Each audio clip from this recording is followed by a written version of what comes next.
Hi and welcome to Smells Like Home Cooking, where we show you our favourite foolproof recipes for you to try at home. Today we're making these delicious cheese scones, or I suppose if you're posh you could call them scones. Anyway, let's get started.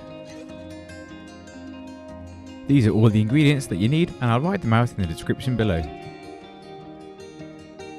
Start by putting both the flours into a bowl, adding the salt and then giving it a gentle whisk together.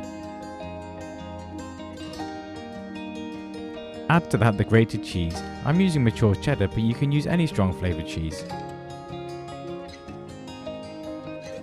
Next, add the milk gradually.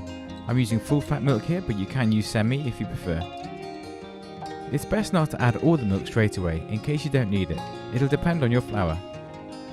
But you just want to add enough milk that it binds together.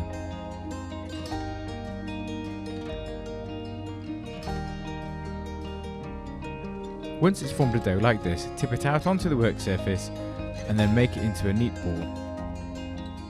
And then flatten it out to about 2.5 centimeters or 1 inch high. Next, simply cut the dough up into 8 triangles, trying to keep them as even as possible.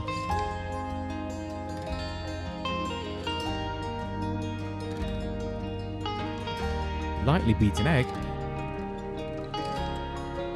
and then brush the top of the scones with the egg mixture. The finishing touch is to simply grate on some lovely tasty parmesan. These now need to go into a preheated oven at 220 degrees C for about 15 minutes.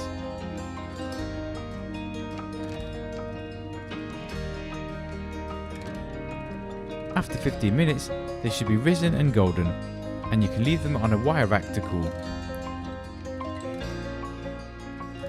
These make a lovely lunchtime snack, but are also great with soup, or even to take on a picnic. Well, I hope you've enjoyed this video, and if you did, please like, share and subscribe, and we'll see you again soon on Smells Like Home Cooking.